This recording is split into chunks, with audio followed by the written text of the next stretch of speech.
Hi viewers, welcome to Tamil loop channel. இன்னைக்கு ஆதித்யா தார் டைரக்ஷனில் ரிலீஸ் ஆகிருக்கிற துரந்தர் மூவியை பற்றி தான் பார்க்க போகிறோம். இது ஒரு ஹிந்தி மூவி, தமிழ் டப்பில் அவைலபிளாக இருக்குது. இந்த மூவியை பற்றி சொல்லணும்னா இது ஒரு பேஸ்ட் ஆன் ட்ரூ ஸ்டோரி. இந்தியாவுக்கு எதிரான பாகிஸ்தான் தீவிரவாத தாக்குதலை மையமாக வச்சு எடுக்கப்பட்ட படம்.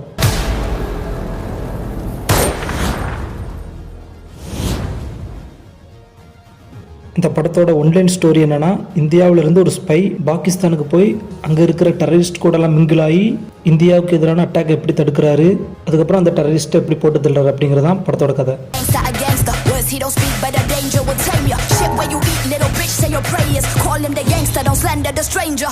ஃபர்ஸ்ட் இந்த படத்தோட ஸ்டோரியே ரொம்ப இன்ட்ரெஸ்டிங்கான ஸ்டோரி. உண்மை சம்பவத்தை அடிப்படையாக வச்சு எடுக்கப்பட்ட ஸ்டோரிங்கிறதுனால ரொம்பவே கனெக்ட் பண்ணிக்க முடிஞ்சது. ஸ்க்ரீன் பிளே அதை விட சூப்பர், ரொம்ப என்கேஜிங்கான ஸ்க்ரீன் பிளே. படம் 3.5 மணி நேரம் வருது கிட்டத்தட்ட. ஆனால் நமக்கு எந்த இடத்துலையுமே போர் அடிக்கல, ரொம்ப இன்ட்ரெஸ்டிங்காக கொண்டு போயிருந்தாங்க.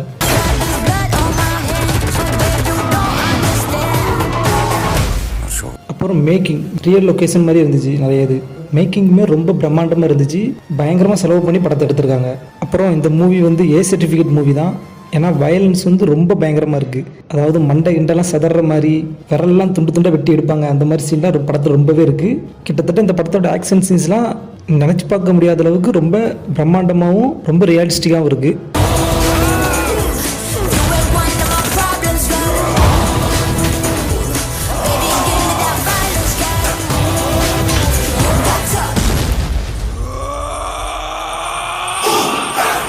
படத்தில் நிறைய ஃப்ரேமில் ரத்தம் தெறிக்க தான் இருக்கும். முக்கியமாக இந்தியன் ஸ்பை ஒருத்தன் பாகிஸ்தான் டெரரிஸ்ட் கிட்ட மாட்டிக்கிடுவான். அவனை பிடிச்சி உடம்பு பூரா ஒரு கொக்கி மாதிரி போட்டு இழுத்து சித்திரவதை பண்ணுவாங்க.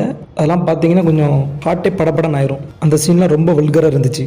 जिस तरह हमने इसके जिस्म पे इतने छोटे छोटे से सुराख बनाए ना, इससे बदतर हालत करूंगा मैं उस मुल्क की. लेकिन आज का बिस्मिल्लाह इसके साथ.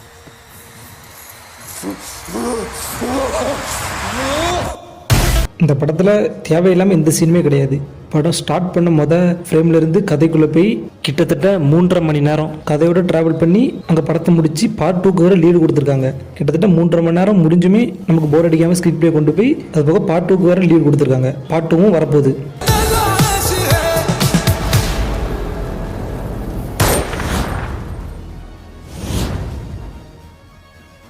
இதில் பாகிஸ்தானில் இருக்கிற லோக்கல் கேங்ஸ்டர்ஸ், டெரரிஸ்ட், அப்புறம் பொலிட்டீஷியன்ஸ் இவங்களை பற்றிலாம் டீட்டெயிலாக காமிச்சிருக்காங்க. அப்புறம் இந்த படத்தில் நடித்த ஆர்டிஸ்ட் எல்லாருமே சும்மா பயங்கரமாக நடிச்சிருந்தாங்க.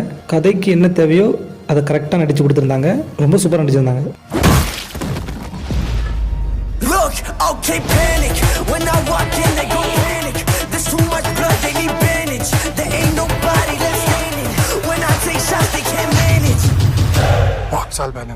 இந்த படத்தோட ஹீரோ ரன்வீர் சிங். அவர் இந்தியாவிலேருந்து பாகிஸ்தானுக்கு கிளம்பி போய் ஒரு சாதாரண கடையில் வேலை பார்க்குறதுலேருந்து டெரரிஸ்ட் கேங்கில் சேர்ந்து அவங்கள நம்ப வச்சு போட்டு தள்ளுற வரைக்கும் கிட்டத்தட்ட எல்லா இடத்துலையுமே அவரோட ஆக்டிங்கில் பிரமாதப்படுத்தியிருந்தார். ஃபைட் சீனாக இருக்கட்டும், அப்பப்போ வர லவ் சீன்ஸாக இருக்கட்டும், அவரால் என்ன முடியுமோ அதை சூப்பராகவே பண்ணியிருந்தார். அவரோட ஃபிசிக்குமே அந்த படத்துக்கு ஏற்ற மாதிரி நல்லா ஏற்றிருந்தார். ஒரு டெரரிஸ்ட் எப்படி இருப்பான், ஒரு ஸ்பை எப்படி இருப்பாங்கிறதுக்கு அவரை பார்த்தோன்னே கரெக்டாக தெரியுற மாதிரி தான் இருந்துச்சு. லாங் ஹேர்லாம் வளர்த்து ரொம்ப எஃபர்ட் போட்டிருந்தார் இந்த படத்துக்காக.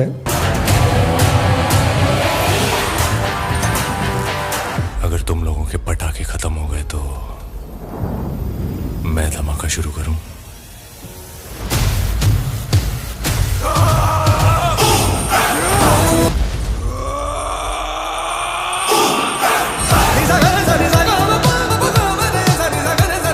அப்புறம் மாதவன் ஒரு ரோலில் நடிச்சிருந்தார். அவருக்கு ஒரு சின்ன ரோல் தான், கொஞ்சம் சின்னதாக தான் வருவார். ஆனால் அதை பிரமாதமாக பண்ணியிருந்தார். ஒரு மிடில் ஏஜ் மேனாக ஒரு கொஞ்சம் ஓல்டு கெட்டப் தான். அந்த கேரக்டருக்கு என்ன தேவைங்கிறத பெட்டராக பண்ணியிருந்தார்.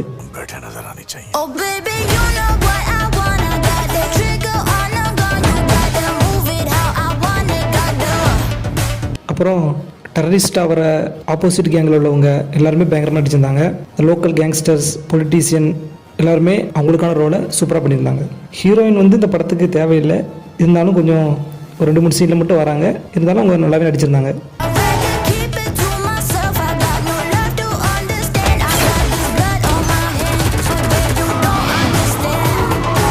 அப்புறம் இந்த படத்தோட சினிமோட்டோகிராஃபி பயங்கரமாக இருந்துச்சு, ரொம்ப சூப்பராகவே இருந்துச்சு. இந்த ரியல் லொக்கேஷன்லாம் காட்டும்போது இந்த லைட்டிங் எல்லாமே ரொம்ப நல்லா இருந்துச்சு. படத்தோட மேக்கிங், எடிட்டிங், டெக்னிக்கலாகவே இது ஒரு சூப்பரான படம். Baby, give me that violence, God. You ain't one of my problems, God. Baby, give me that violence, God. You got to.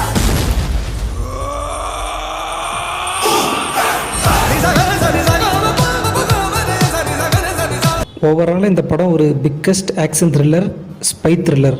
India பாகிஸ்தானோட இஷ்யூவை பேசுகிறதுனாலேயே இந்த படத்தை பாகிஸ்தான் அப்புறம் அது பக்கத்தில் இருக்க நிறைய கண்ட்ரியில் பேன் பண்ணியிருக்காங்க. அப்படி இருந்தும் இந்த படம் 1000 கோடிக்கு மேலே கலெக்ஷன் பண்ணியிருக்கு. இந்த படத்தில் ஒரு சில இடத்துல ரிலிஜனை பற்றி கொஞ்சம் பேசுகிற மாதிரி வரும். அப்புறம் வயலன்ஸ் வந்து அதிரி புதிரியாக இருக்கும். இந்த மூவி 18+ தான், ஆனால் தாராளமாக பார்க்கலாம். ஆக்ஷன் மூவிலாம் பார்க்குறவங்களுக்கு இந்த மூவி ரொம்பவே பிடிக்கும். Baby, give me that violence, God. You ain't one of my problems, God. Baby, give me that violence, God. You got to.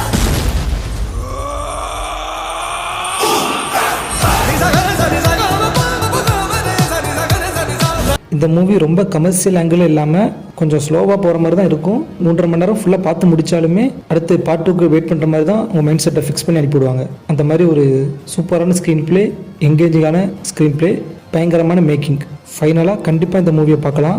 யாரெல்லாம் இந்த மூவியை பார்த்துருக்கீங்க அப்படிங்கிறதையும், இந்த மூவியை பற்றி நீங்கள் என்ன நினைக்கிறீங்க அப்படிங்கிறதையும், யாரெல்லாம் பார்ட் 2க்கு வெயிட் பண்ணுறீங்கிறதையும் கமெண்ட் பாக்ஸில் கமெண்ட் பண்ணுங்கள்.